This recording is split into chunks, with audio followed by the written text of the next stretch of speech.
Hello, നമസ്കാരം. സംസ്ഥാനത്ത് നിയമസഭാ തെരഞ്ഞെടുപ്പിന് മുന്നോടിയായുള്ള അന്തിമ വോട്ടർ പട്ടിക പ്രസിദ്ധീകരിച്ചു. SIR എന്ന സമഗ്ര വോട്ടർ പട്ടിക പരിഷ്കരണ നടപടികൾ പൂർത്തിയാക്കിയാണ് പട്ടിക പ്രസിദ്ധീകരിച്ചത്. 2025 ഒക്ടോബറിലെ വോട്ടർ പട്ടികയിൽ നിന്ന് ഏകദേശം 9 ലക്ഷത്തോളം പേർ പുറത്തായി. ഒരു വീട്ടിലുള്ളവർക്ക് തന്നെ വിവിധ ബൂത്തുകളിലായി വോട്ടുകൾ മാറിപ്പോയെന്ന ആക്ഷേപവും അന്തിമ വോട്ടർ പട്ടിക പ്രസിദ്ധീകരിച്ചപ്പോൾ ഉയരുന്നുണ്ട്. അന്തിമ വോട്ടർ പട്ടികയായെങ്കിലും നിയമസഭാ തെരഞ്ഞെടുപ്പിൽ നാമനിർദ്ദേശ പത്രിക സമർപ്പിക്കുന്ന സമയം വരെ ഇനിയും പുതിയ വോട്ടർമാർക്ക് പേര് ചേർക്കാൻ അവസരമുണ്ട്. അന്തിമ പട്ടികയിൽ വോട്ടുണ്ടോ എന്ന് നിങ്ങൾക്ക് പരിശോധിക്കാം. സന്ദർശിക്കുക electoralsearch.eci.gov.in. ഞാൻ ബി ദിലീപ് കുമാർ. പൊതുജനം കഴുതയല്ല സാറിൻ്റെ പുതിയൊരധ്യായത്തിലേക്ക് പ്രേക്ഷകർക്ക് സ്വാഗതം.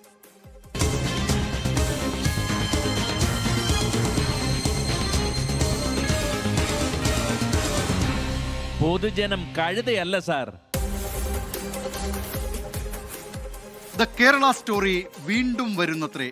പച്ചക്കള്ളവും വിദ്വേഷവും അർത്ഥസത്യവുമെല്ലാം സമാസമം ചേർത്തുള്ളതാകും രണ്ടാം ഭാഗവും എന്നാണ് ട്രെയിലർ നൽകുന്ന സൂചന. ഒന്നാം ഭാഗത്തിൽ അപരമത വിദ്വേഷവും ലവ് ജിഹാദുമാണ് പ്രമേയമെങ്കിൽ രണ്ടാം ഭാഗം അതും കടന്നുള്ളതാണെന്ന് അണിയറ പ്രവർത്തകർ തന്നെ പറയുന്നു. ട്രെയിലറിൽ കണ്ട ബീഫിൽ ഒതുങ്ങില്ല രണ്ടാം ഭാഗം. എന്നാൽ ആദ്യ സിനിമയെ കേരളം എങ്ങനെ എഴുതിത്തള്ളിയോ അതേ അവഗണന രണ്ടാം ഭാഗത്തിനും ഇവിടെ നേരിടേണ്ടി വരുമെന്ന് സിനിമ ഇറങ്ങും മുമ്പേ ഉറപ്പായി കഴിഞ്ഞു. കേരളത്തിലെ ഭരണ പ്രതിപക്ഷം ഒന്നടങ്കം പറയാൻ തുടങ്ങി, ഇതല്ല കേരളത്തിന്റെ കഥയെന്ന്. എന്നുള്ളത് കേരളത്തിലായതുകൊണ്ടാണ് പ്രത്യേകിച്ച് വലിയ രീതിയിലുള്ള പ്രശ്നങ്ങളില്ലാത്തത്. മറ്റേതെങ്കിലും ഒരു നാടിൻ്റെ പേര് വെച്ചിട്ടാണ് ഇങ്ങനത്തെ ഒരു സിനിമ വന്നിട്ടുള്ളതെങ്കിൽ നമുക്ക് പ്രതീക്ഷിക്കാത്ത രീതിയിലുള്ള വലിയ പ്രശ്നങ്ങൾ ഉണ്ടാകുമായിരുന്നു. കേരളത്തിൻ്റെ പേര് വെച്ച് ചെയ്തു കഴിഞ്ഞാൽ അത് കേരളത്തിൻ്റെ മതസൗഹാർദ്ദം ആ രീതിയിൽ തകർന്നു പോകുമെന്ന് വിചാരിക്കുന്നില്ല. പക്ഷെ അങ്ങനെ ഒരു സിനിമ ഇറക്കാൻ പാടില്ല എന്നുള്ളത് സത്യമാണ്. കേരളം എന്ന് പറഞ്ഞു കഴിഞ്ഞാൽ നാനാ ജാതി മതസ്ഥരുടെ എല്ലാവരുടെയും ഉൾക്കൊള്ളുന്നൊരു സ്ഥലമായതുകൊണ്ട് തന്നെ താല്പര്യമുള്ളവർക്ക് കാണാം, താല്പര്യമില്ലാത്തവർക്ക് കാണണ്ട എന്നുള്ളതേ ഉള്ളൂ. അപ്പോൾ പ്രദർശിപ്പിക്കാത്തൊക്കെ ഓരോരുത്തരുടെ ഇഷ്ടം. താല്പര്യമുള്ളവർ പോയി കാണട്ടെ, അല്ലാത്തവർ കാണാതിരിക്കുക, അതെല്ലാം നമുക്ക് നല്ലത്. അത് ഓരോരുത്തരുടെ ഇഷ്ടമല്ലേ. പിന്നെ അവരെ നിർബന്ധിച്ച് കഴിപ്പിക്കുന്ന പോലത്തെ സാധനം ഇറക്കേണ്ട ആവശ്യമില്ല എന്നാണ് എനിക്ക് പറയാനുള്ളത്. വേണ്ടത് സ്വീകരിക്കാനും വേണ്ടാത്തത് തള്ളിക്കളയാനുള്ള ഒരു മനസ്ഥിതിയുള്ള ജനതയാണെങ്കിൽ എന്തു തന്നെ ഈ നാട്ടിൽ വന്നാലും നാടിനെ അത് ബാധിക്കില്ല. സിനിമ എന്ന് പറഞ്ഞാൽ ഒരു കലയാണ്. ആ കലയിൽ പ്രത്യേകിച്ച് ഒരു മാലിന്യം കലർത്തേണ്ട കാര്യമില്ല. അതിപ്പോൾ ബീഫല്ല, ഇനി എന്ത് കഴിച്ചാലും തന്നെ സിനിമയെ ഒരു കല ആയിട്ട് മാത്രം നമ്മൾ കണ്ടാൽ മതി. അതിനെ രാഷ്ട്രീയവൽക്കരിക്കുക, അതുപോലെ തന്നെ മതപരമായിട്ടുള്ള വേറിട്ട കാഴ്ചപ്പാടുകൾ അതിലേക്ക് കുത്തിത്തിരിക, അപ്പോഴാണ് പ്രശ്നം ഉണ്ടാകുന്നത്. ഹരിഗോവിന്ദും ജോസ്വിൻ ജോസഫും ഒക്കെ പറയുന്നുണ്ട് കോട്ടയത്ത് പെരുമഴ വരുന്നുണ്ട്, ആകാശം ഇരുണ്ടു എന്ന്. ഇന്ന് സംസ്ഥാനത്തെ വിവിധ ജില്ലകൾ, പ്രത്യേകിച്ച് തെക്കൻ ജില്ലകളിൽ യെല്ലോ അലർട്ട് പ്രഖ്യാപിച്ചിട്ടുണ്ട്. മഴ പെയ്യും എന്ന് നേരത്തെ തന്നെ കാലാവസ്ഥാ നിരീക്ഷണ കേന്ദ്രം അറിയിച്ചിരുന്നതാണ്. തിരുവനന്തപുരം, കൊല്ലം, പത്തനംതിട്ട, കോട്ടയം, ഇടുക്കി ജില്ലകളിലാണ് യെല്ലോ അലർട്ട് പ്രഖ്യാപിച്ചിട്ടുള്ളത്.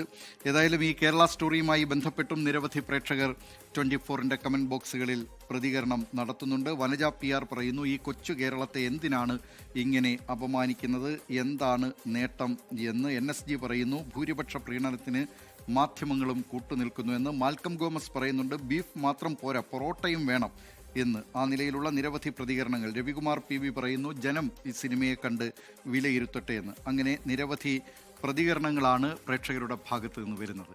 പൊതുജനം കഴുതയല്ല സാർ പോകുന്നത് മറ്റൊരു വിശേഷത്തിലേക്കാണിനി. മുഖ്യമന്ത്രി പിണറായി വിജയനും മൈക്കും തമ്മിൽ പിണക്കവും ഇണക്കവും പതിവാണ്.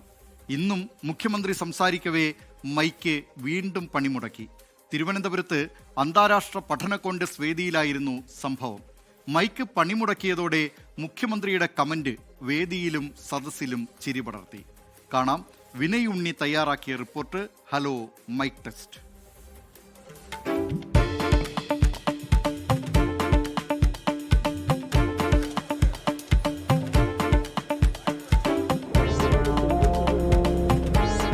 നമ്മുടെ മാധ്യമങ്ങൾക്കൊരു വാർത്തയായി വീണ്ടും മൈക്ക്. ഇതിന്റെ ഓപ്പറേറ്റർക്ക് ഇനി എന്തൊക്കെ ചെയ്യാനുണ്ടോ? എന്തെങ്കിലും മൈക്ക് മാറ്റുന്നതാണ്. ഇത് ശരിയാണല്ലേ?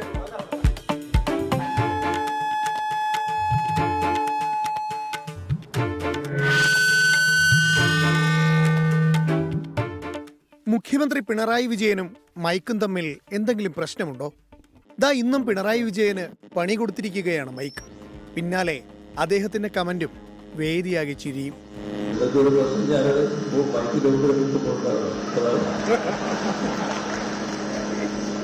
കഴിഞ്ഞ ദിവസം തളിപ്പറമ്പിൽ നടന്ന തദ്ദേശ ദിനാഘോഷത്തിന്റെ സമാപന സമ്മേളനത്തിലും പിണറായി പ്രസംഗിക്കുന്നതിനിടെ മൈക്ക് പിണങ്ങി. പ്രസംഗത്തിനിടെ മുഖ്യന്റെ മൈക്ക് പണിമുടക്കുന്നത് ഇതാദ്യമായല്ല.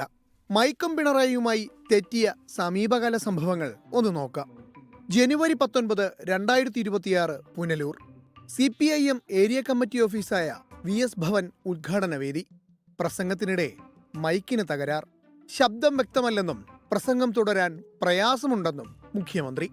ഏപ്രിൽ 2024 വൈക്കത്ത് ലോക്സഭാ തെരഞ്ഞെടുപ്പ് പ്രചാരണ വേദി. പ്രസംഗത്തിനിടെ മൈക്കൊടിഞ്ഞ് കയ്യിൽ വന്നു.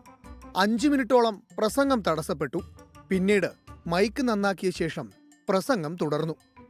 ജൂലൈ 2023 തിരുവനന്തപുരത്ത് ഉമ്മൻചാണ്ടി അനുസ്മരണ യോഗം. പ്രസംഗിക്കുന്നതിനിടെ മൈക്കിൽ നിന്നും അപശബ്ദം. സംഭവത്തിൽ പോലീസ് കേസെടുത്തു. ഒപ്പം ഓപ്പറേറ്ററുടെ ഉപകരണങ്ങൾ കസ്റ്റഡിയിലും എടുത്തു. മെയ് 2023 കോട്ടയത്ത് ജില്ലാ ആസൂത്രണ സമിതി കെട്ടിട ഉദ്ഘാടന വേദി. മുഖ്യന്റെ പ്രസംഗത്തിനിടെ മൈക്കിന്റെ പണിമുടക്ക്. ഇണങ്ങിയും പിണങ്ങിയും തട്ടിമാറ്റിയും തമാശ പറഞ്ഞും മുഖ്യമന്ത്രിയും മൈക്കും തമ്മിലുള്ള ശീതയുദ്ധം തുടരുകയാണ്. വിനയ് ഉണ്ണി, റിസർച്ച് ഡെസ്ക്, 24.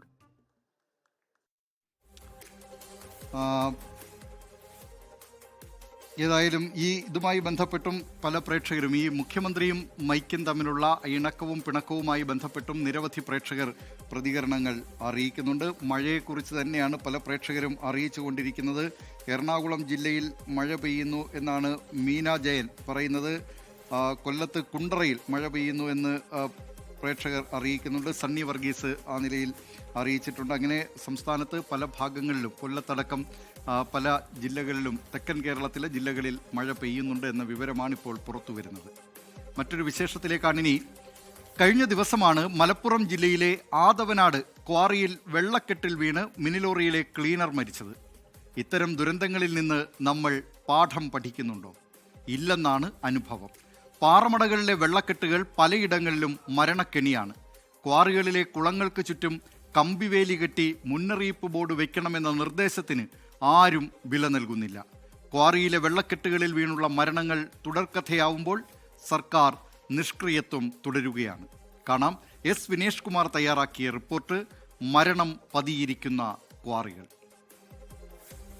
പാറക്കുഴികൾ ഉണ്ടാക്കുന്ന ദുരന്തങ്ങൾ ലഘൂകരിച്ച് കാണുന്നതാണ് ഇത്തരം സംഭവങ്ങൾ ആവർത്തിക്കാൻ കാരണം.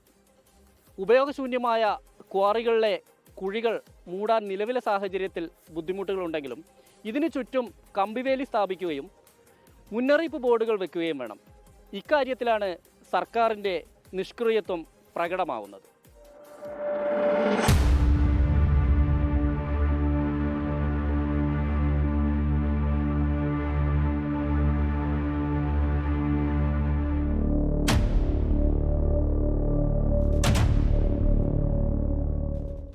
പാറഖനനത്തെ തുടർന്ന് രൂപപ്പെട്ട കുഴികളിലെ വെള്ളക്കെട്ടിൽ വീണ് മരിക്കുന്നവരുടെ എണ്ണം വർദ്ധിച്ചുകൊണ്ടിരിക്കുകയാണ്.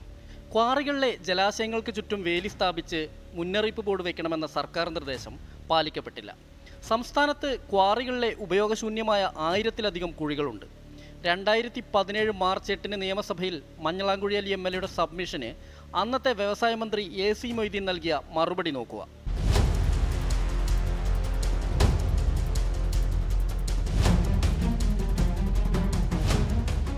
ഉപയോഗശൂന്യമായ ക്വാറികളിലെ വെള്ളക്കെട്ടുകളിൽ ചുറ്റുവേലി സ്ഥാപിച്ച് മുന്നറിയിപ്പ് ബോർഡുകൾ സ്ഥാപിക്കുമെന്നായിരുന്നു മന്ത്രിയുടെ മറുപടി. എന്നാൽ വേലി കെട്ടി മുന്നറിയിപ്പ് ബോർഡുകൾ സ്ഥാപിച്ചവ വിരലിലെണ്ണാവുന്നവ മാത്രം. പിന്നീട് നടപടിയൊന്നും ഉണ്ടായതുമില്ല. നമ്മുടെ നാട്ടിലെ പാറക്വാറികൾ സുരക്ഷാ ഭിത്തി ഇല്ലാത്തത് കാരണം, സൂചനാ ബോർഡുകളില്ലാത്തത് കാരണം നിരവധിയായ അപകടങ്ങൾ ഉണ്ടാകുകയാണ്. അടുത്തിടെ 2 അപകടങ്ങൾ ഉണ്ടായിട്ടുണ്ട് ഈ പ്രദേശത്ത്. നിയമമുണ്ടായിരിക്കെ തന്നെ സർക്കാർ അധികാരികൾ അത് ശ്രദ്ധിക്കാതിരിക്കുകയും സൂചനാ ബോർഡുകൾ വയ്ക്കാതിരിക്കുകയും ചുറ്റുമതിലുകളോ മുള്ളുവേലികളോ ഇത് സ്ഥാപിക്കാതിരിക്കുന്നതും കാരണം കുട്ടികൾ നേരെ ചെന്ന് ഈ വെള്ളത്തിലും കുഴിയിലും വീഴുന്ന ഒരു സാഹചര്യം നിലനിൽക്കുകയാണ് ഇവിടെ. കേരള ഫോറസ്റ്റ് റിസർച്ച് ഇൻസ്റ്റിറ്റ്യൂട്ടിൻ്റെ 2017 പഠനമനുസരിച്ച് സംസ്ഥാനത്ത് 5924 ക്വാറികളുണ്ട്. സർക്കാർ കണക്കനുസരിച്ച് 1000-ന് താഴെയാണ് ക്വാറികൾ. അങ്ങനെ നോക്കുകയാണെങ്കിൽ 5000-ഓളം ക്വാറികൾ അനധികൃതമെന്ന് ചുരുക്കം. ഇതിൽ പലതും അടച്ചുപൂട്ടിയതാണ്. അടച്ചുപൂട്ടിയ ക്വാറികളിലെ പാറക്കുളങ്ങളാണ് മരണത്തുരുത്താവുന്നത്. പാറക്കുളത്തിൽ വീണ് മരിക്കുന്നതിൽ അധികവും കുട്ടികളാണ്. കാടുപിടിച്ചു കിടക്കുന്ന പാറക്കുളങ്ങളിൽ അബദ്ധത്തിൽ വീഴുന്നവരും കുറവല്ല. ബഹുഭൂരിഭാഗം പാറക്കുളങ്ങൾക്ക് സമീപത്തും സുരക്ഷാ വേലികളോ മുന്നറിയിപ്പ് ബോർഡുകളോ ഇല്ല. കേരളത്തിലെ ക്വാറികളിലധികവും പശ്ചിമഘട്ട മലനിരകളോട് ചേർന്നാണുള്ളത്. ഭൂകമ്പ പ്രഭവ കേന്ദ്രത്തിൻ്റെ 1 കിലോമീറ്ററിനകത്ത് 78 ക്വാറികൾ പ്രവർത്തിക്കുന്നുണ്ട്. മഴക്കാലത്ത് ഇത്തരം ക്വാറികളിലെ കുഴികൾ ജലബോംബായി ദുരന്തം സൃഷ്ടിക്കുന്നുമുണ്ട്.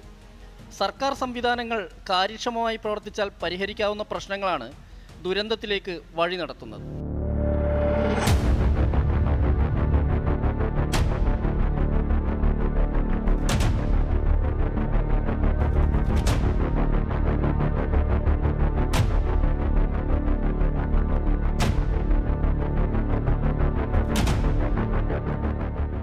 തിരൂർ ദുരന്തത്തിൽ നിന്നെങ്കിലും പാഠം ഉൾക്കൊണ്ടുകൊണ്ടുള്ള ഫലപ്രദമായ നടപടിയാണ് ഇക്കാര്യത്തിൽ ഉണ്ടാവേണ്ടത്. സർക്കാർ കണ്ടു നിൽക്കുകയല്ല വേണ്ടത്, ഇടപെടുകയാണ് ആവശ്യം. അല്ലെങ്കിൽ പാറക്കുഴികൾ ഇത്തരത്തിലുള്ള ദുരന്തങ്ങൾ സൃഷ്ടിച്ചുകൊണ്ടേയിരിക്കും. എസ് വിനേഷ് കുമാർ, 24, തിരുവനന്തപുരം. പൊതുജനം കഴുതയല്ല സാർ. മറ്റൊരു വിശേഷത്തിലേക്കാണ് ഇനി പോകുന്നത്. സർവകലാശാലകളിൽ വിദ്യാർത്ഥി രാഷ്ട്രീയത്തിന് വിലങ്ങു വീഴുമോ? സർവകലാശാലയിൽ രാഷ്ട്രീയ സംഘർഷങ്ങൾ തടയാൻ വിദ്യാർത്ഥികൾക്ക് പെരുമാറ്റച്ചട്ടം വേണമെന്ന നിലപാടിലാണ് ഹൈക്കോടതി. ഗവർണർ രാജേന്ദ്ര ആർലേക്കർ ഇത് സംബന്ധിച്ച് വൈസ് ചാൻസലർമാർക്ക് നൽകിയ നിർദ്ദേശം കോടതിയിൽ സമർപ്പിക്കാനിരിക്കുകയാണ്. ഈ നിർദ്ദേശം അംഗീകരിച്ചാൽ സർവകലാശാലകളിൽ വിദ്യാർത്ഥി രാഷ്ട്രീയത്തിന് പൂട്ടുവീഴുമെന്ന് രാഷ്ട്രീയ കേരളം ഭയപ്പെടുന്നു. എന്താകണം ശരിയായ നിലപാട്? കാണാം. ജെ ബിന്ദുരാജ് തയ്യാറാക്കിയ റിപ്പോർട്ട്. കലാലയ രാഷ്ട്രീയം തെറ്റും ശരിയും.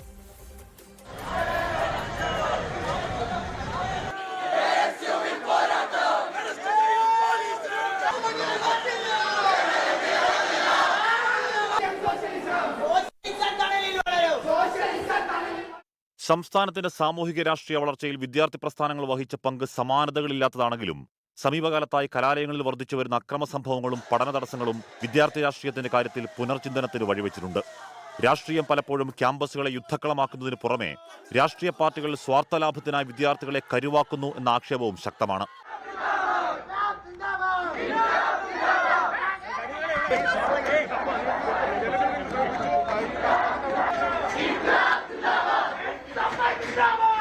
രാഷ്ട്രീയ സംഘടനകൾ പ്രഖ്യാപിക്കുന്ന സമരങ്ങളും പണിമുടക്കുകളും അധ്യയന ദിവസങ്ങൾ നഷ്ടപ്പെടുത്തുന്നത് വിദ്യാർത്ഥികളുടെ ഭാവിയെ ദോഷകരമായി ബാധിക്കുന്നു എന്നാണ് വിദ്യാർത്ഥി രാഷ്ട്രീയ നിരോധനത്തിനായി വാദിക്കുന്നവരുടെ പക്ഷം.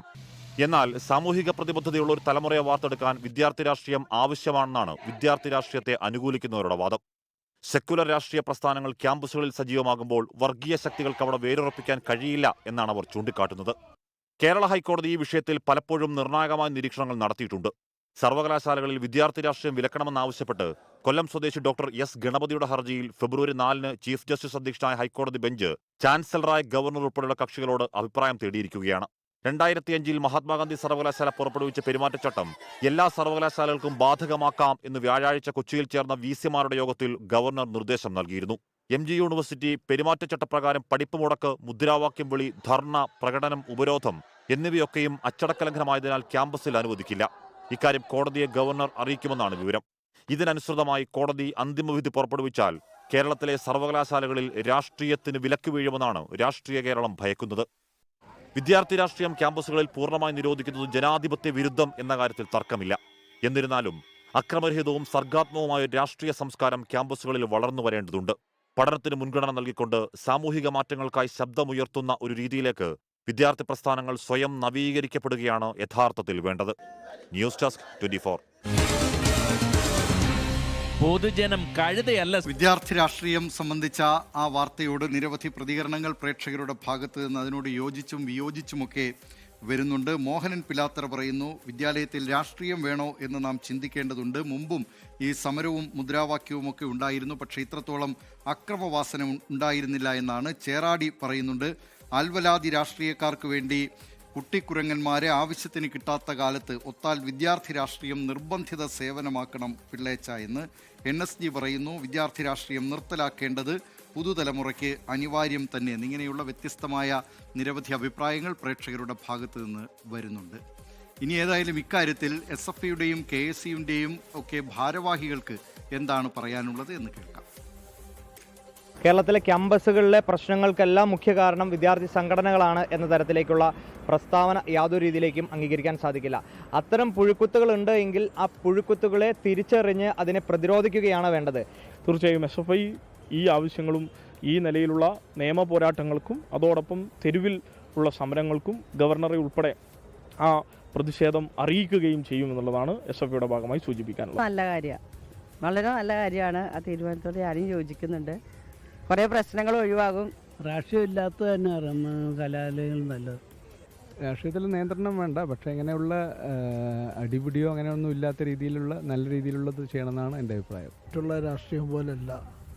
ഈ കോളേജിൻ്റെ അകത്ത് നല്ലതിനും പറ്റും, വേണ്ടാത്തതിനും പറ്റും. അത് നിയന്ത്രണത്തിൽ വന്നു കഴിഞ്ഞാൽ വളരെ നല്ല കാര്യമാണ്. കോർപ്പറേറ്റ് കച്ചവട താല്പര്യങ്ങൾ ഒരിക്കലും നടപ്പിലാവില്ല എന്ന് പൂർണ്ണ ബോധ്യമുള്ളതുകൊണ്ടാണ് ഗവർണർ രാജ്യം ഭരിക്കുന്ന കേന്ദ്ര സർക്കാരിൻ്റെയും അതുപോലെ സംഘപരിവാറിൻ്റെയും രാഷ്ട്രീയ താല്പര്യങ്ങൾ സംരക്ഷിക്കുന്നതിന് വേണ്ടിയിട്ടാണ് കേരളത്തിലെ സർവകലാശാലകളിലും കോളേജുകളിലും രാഷ്ട്രീയം പാടില്ല എന്നുള്ളൊരു നിലപാട് എടുക്കുന്നുള്ളതാണ് എൻ്റെ ഒരു അഭിപ്രായം. കേരളത്തിലെ കോളേജുകളിൽ ഗവർണർ ഇപ്പം നടത്തിക്കൊണ്ടിരിക്കുന്ന പ്രവർത്തനങ്ങൾ ഏത് രീതിയിലാണെന്നൊക്കെയാണെന്ന് നമുക്കറിയാം. അപ്പം ഇത്തരത്തിലുള്ളൊരു നീക്കം ഒട്ടും അംഗീകരിക്കാനാവുന്നതല്ല.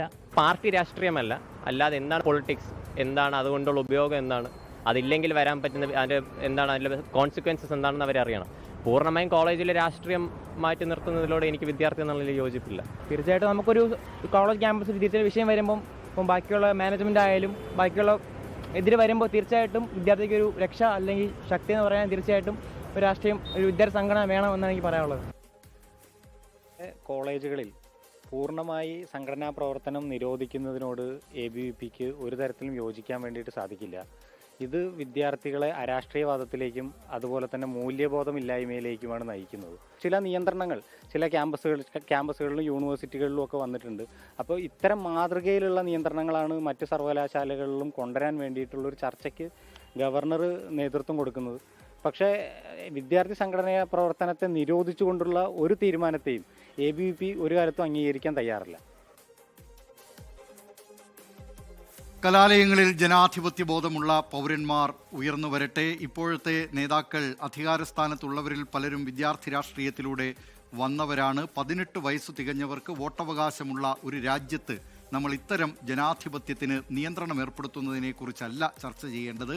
വിവേകവും അതോടൊപ്പം തന്നെ തികഞ്ഞ അവബോധവും ജനാധിപത്യ അവബോധവും പൗരബോധവുമൊക്കെ വളർത്തുന്ന ആ നിലയിൽ അങ്ങനെ വളർന്നു വരുന്ന ഒരു തലമുറയായി ഈ കൗമാരകാലം മാറട്ടെ എന്നാണ് നമ്മൾ ആഗ്രഹിക്കേണ്ടത്. ഇനി മറ്റൊരു വിശേഷത്തിലേക്കാണ്. കൊച്ചി മെട്രോ പില്ലറിൽ കുടുങ്ങിയ പൂച്ചയെ തേടി പരക്കം പാഞ്ഞ ദിവസമാണിത്. തൽക്കാലം ഇതിപ്പോൾ നിർത്തിവെച്ചിട്ടുണ്ട്. Jawaharlal Nehru stadium metro station pillar number 556 പൂച്ച കുടുങ്ങിക്കിടക്കുന്നത്. 3 തവണ രക്ഷാപ്രവർത്തനം നടത്തിയെങ്കിലും പൂച്ചയെ രക്ഷപ്പെടുത്താൻ കഴിഞ്ഞില്ല. അർദ്ധരാത്രി 11 മണിക്ക് മെട്രോ സർവീസുകൾ അതിൻ്റെ അവസാന സർവീസും നടത്തിയതിനു ശേഷം രക്ഷാപ്രവർത്തനം വീണ്ടും ആരംഭിക്കും. ദിവസങ്ങൾക്ക് മുൻപ്, കൃത്യമായി പറഞ്ഞാൽ ഏകദേശം ഒരാഴ്ചയ്ക്ക് മുമ്പ്, സ്റ്റേഡിയം മെട്രോ പില്ലർ നമ്പർ 556 ഒരു പൂച്ചക്കുട്ടി കുടുങ്ങിക്കിടക്കുന്നതായി മെട്രോ സ്റ്റേഷനിലെ ജീവനക്കാരുടെ ശ്രദ്ധയിൽപ്പെടുന്നു. തുടർന്ന് താഴെയുണ്ടായിരുന്ന ഓട്ടോ ജീവനക്കാരെയും അവർ പൂച്ചക്കുട്ടിയെ കാണിച്ചു കൊടുക്കുന്നു. തുടർന്ന് ജീവനക്കാരും അതോടൊപ്പം തന്നെ അവിടെയുണ്ടായിരുന്ന ഓട്ടോ ഡ്രൈവർമാരും പലതവണ പൂച്ചക്കുട്ടിയെ രക്ഷപ്പെടുത്താൻ ശ്രമിച്ചെങ്കിലും സാധിച്ചില്ല. ഒടുവിൽ ദിവസങ്ങളോളം മെട്രോ ജീവനക്കാർ പൂച്ചക്കുട്ടിക്ക് ഭക്ഷണവും വെള്ളവും നൽകി വലയുപയോഗിച്ചവരെ താഴെയിറക്കാനുള്ള ശ്രമങ്ങൾ നടത്തി. പക്ഷേ സാധിച്ചില്ല.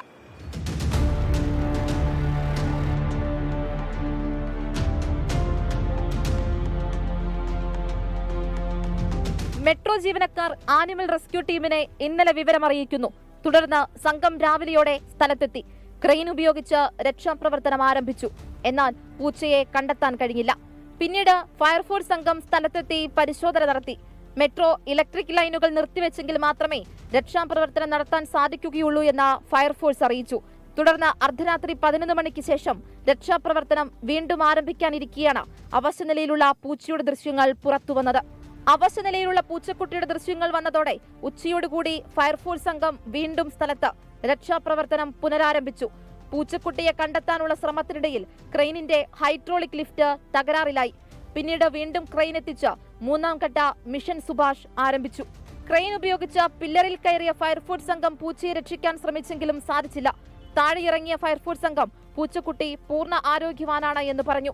ആളുകളെ കണ്ടാൽ ഭയന്ന പൂച്ചയോടുന്നതിനാൽ സമയം കൂടുതൽ വേണമെന്നും അതിനാൽ രാത്രി 11 മണിക്ക് ശേഷം വീണ്ടും രക്ഷാപ്രവർത്തനം നടത്തുമെന്നും ഫയർഫോഴ്സ്. ആ പൂച്ച ആരോഗ്യപരമായിട്ട് നിൽക്കുന്നുണ്ട്. അതിന് ഞങ്ങൾ ഫുഡ് അവിടെ വെച്ചിട്ടുണ്ട്. പൂച്ച കയറാൻ ഒരു കൂടും അവിടെ തയ്യാറാക്കി വെച്ചിട്ടുണ്ട്. കാണാൻ കഴിഞ്ഞിട്ടുണ്ട്. വൈകിട്ട് അല്ലെ 11 മണിക്ക് രാത്രി ഇപ്പൊ മെട്രോ ഓഫ് ചെയ്യുമ്പോൾ ഫുൾ പവർ സപ്ലൈ ഓഫ് ചെയ്യുമെന്നാണ് അവർ പറഞ്ഞത്. അപ്പോൾ റെസ്ക്യൂ കണ്ടിന്യൂ ചെയ്യാന്നാണ് ഉദ്ദേശിക്കുന്നത്. ഇതാദ്യമായിട്ടല്ല മെട്രോ പില്ലറിൽ ഒരു പൂച്ച കുടുങ്ങുന്നത്. ഇതിപ്പോൾ 3ാമത്തെ തവണയാണ്. കൃത്യമായിട്ട് മൃഗങ്ങൾ മെട്രോ സ്റ്റേഷനുള്ളിലേക്ക് കയറാതിരിക്കാനുള്ള സംവിധാനങ്ങൾ ഒരുക്കണം. ഇത് തന്നെയാണ് വിവരമറിഞ്ഞെത്തിയ നാട്ടുകാരും പറയുന്നത്. കൊച്ചിയിൽ നിന്ന് മാൻമരിയ സനി, 24. ലോകത്തെവിടെയായാലും ഏത് സമയത്തും 24 വാർത്തകളും ഓഗ്മെന്റഡ് റിയാലിറ്റി പാക്കേജുകളും എക്സ്പ്ലെയിനറുകളും വിശദമായി കാണാൻ ഞങ്ങളുടെ യൂട്യൂബ് ചാനൽ നിങ്ങൾക്ക് സബ്സ്ക്രൈബ് ചെയ്യാം.